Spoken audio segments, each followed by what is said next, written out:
భరోసా నిధుల విడుదల ప్రారంభమైంది. తొలి విడతలో ఎకరం వరకు ఉన్న రైతులకు పెట్టుబడి సాయం ఇవాళ లబ్ధిదారుల బ్యాంకు ఖాతాలో జమ కానుంది.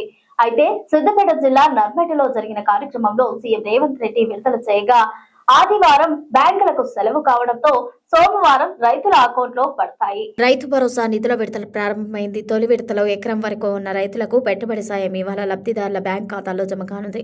ఆదివారం సిద్దిపేట జిల్లా నర్మెట్లో జరిగిన కార్యక్రమంలో సీఎం రేవంత్ రెడ్డి విడుదల చేయగా నిన్న బ్యాంకులకు సెలవు కావడంతో ఇవాళ రైతుల అకౌంట్లో పడుతున్నాయి. 68,90,000 మంది రైతులకు లబ్ధి చేకూరనుండగా 57,45,000 ఎకరాలకు సాయం అందనుంది.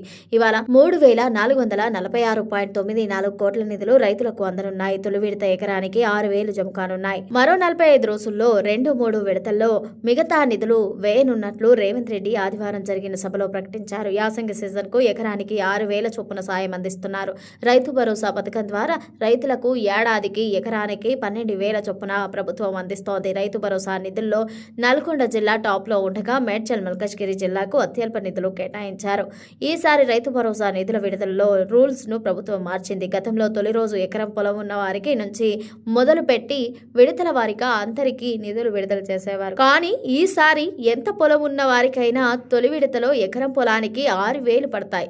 ఇక రెండో విడతలో 3 ఎకరాలకు, మూడో విడతలో మిగిలిన భూమికి డబ్బులు వేయనున్నారు. గతానికి భిన్నంగా ఈసారి ఎకరం కంటే భూమి ఉన్న రైతులకు కూడా తొలి విడతలో ఎకరం భూమికి 6,000 వేస్తున్నారు. దీనివల్ల రైతు భరోసా సొమ్ముల కోసం నెలపాటు వెయిట్ చేయాల్సిన అవసరం ఉండదు. లేకుండా తొలి విడతలోనే సొమ్ము జమ అవుతున్నాయి. ఇక కొత్త పాస్ పుస్తకాలు పొందిన 6,000 మంది రైతులు కూడా నగదు జమ చేసుకున్నారు. కొత్తగా పట్టాదారు పాసు పుస్తకాలు పొందిన వారు ఆన్లైన్ లో తమ డీటెయిల్స్ నమోదు చేసుకోవాలి. దాన్ని పోర్టల్లో వివరాలు ఖచ్చితంగా నమోదై ఉండాలి. ఇక పాసు పుస్తకంతో పాటు ఆధార్, బ్యాంక్ పాస్బుక్ కస్టర్లు ఏఈఓలకు అందించాలి. ఇక బ్యాంక్ అకౌంట్ లో మార్పులు, ఇతర వివరాలు మార్చుకోవాలంటే అధికారులను సంప్రదించాలి. ఈ పనులు చేస్తే కొత్తగా పట్టాదారు పాసు పుస్తకాలు పొందిన వారికి కూడా డబ్బులు జమ అవుతాయని ప్రభుత్వం పేర్కొంది.